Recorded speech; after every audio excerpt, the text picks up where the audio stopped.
কতবার ভেবেছি কেক বানাবো কিন্তু কখনো সাহস করে বানানো হয়নি, পারি না বলে। কিন্তু একসময় তো চেষ্টা করতে হয়, তাই না? আসসালামু আলাইকুম, কেমন আছেন সবাই? আশা করছি সবাই ভালো আছেন। আজকে আমি আমার বানানো দ্বিতীয় কেকটা শেয়ার করব। চকলেট কেক বানিয়েছিলাম। কোনো রেসিপি দিচ্ছি না কারণ আমি একদমই বানাতে পারি না। আমি যেটা বানিয়েছি সেটাই শেয়ার করছি। আমি প্রথমে হাফ কাপ ময়দা নিয়ে নিয়েছি, তারপর 1 টেবিল চামচ কোকো পাউডার, হাফ টিস্পুন নিয়েছি বেকিং পাউডার, আর সামান্য একটু লবণ মানে স্বাদ মতো এগুলো নিয়ে নিয়েছি। আর অবশ্যই ভালো একটা বেকিং পাউডার নেবেন, না হলে কিন্তু কেক ফুলবে না। যেটা আমি বুঝতে পেরেছি 2টা কেক বানানোর পর আমার 2টা কেক একদমই ফুলেনি। এই যে আজকের কেকটাও কিন্তু ফুলবে না, সেটা আপনারা ভিডিও দেখলেই বুঝতে পারবেন। এগুলোকে খুব ভালো করে চেলে নিলাম 2-3 বার, তারপর মিশিয়ে নিচ্ছি।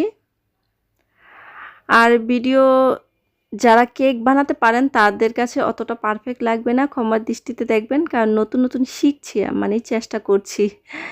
ওইটা একপাশে রেখে দিয়ে এখন হচ্ছে ডিমটা ভেঙে দেব। রুম টেম্পারেচার থাকা ডিম আমি 2টা নিয়েছি, যেহেতু নতুন নতুন বানাচ্ছি তাই 2 ডিমেরই বানানোর চেষ্টা করছি।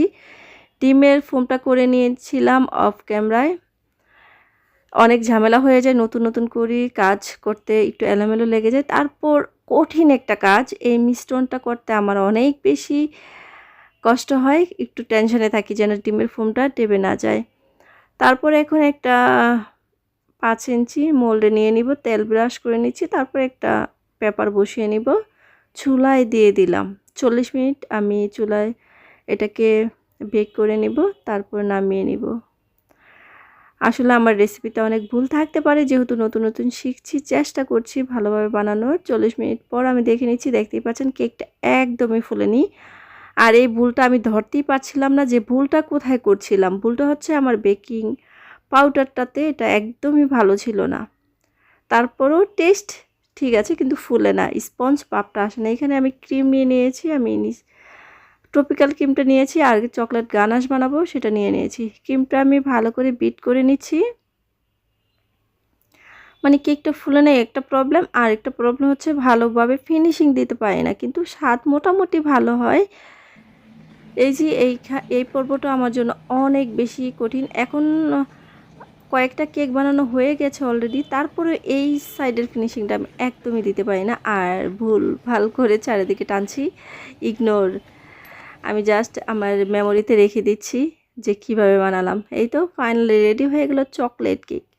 দেখতে কিন্তু কিছুটা লোভনীয় লাগছে, খেতে কিন্তু মজা ছিল। স্পঞ্জি না হলেও খেতে ভালো লেগেছে, কারণ সবগুলো উপকরণ অনেক ভালো ইউজ করেছি।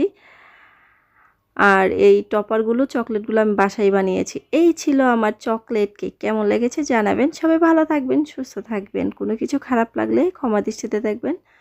আজকের মতো বিদায়। আল্লাহ হাফেজ সবাইকে।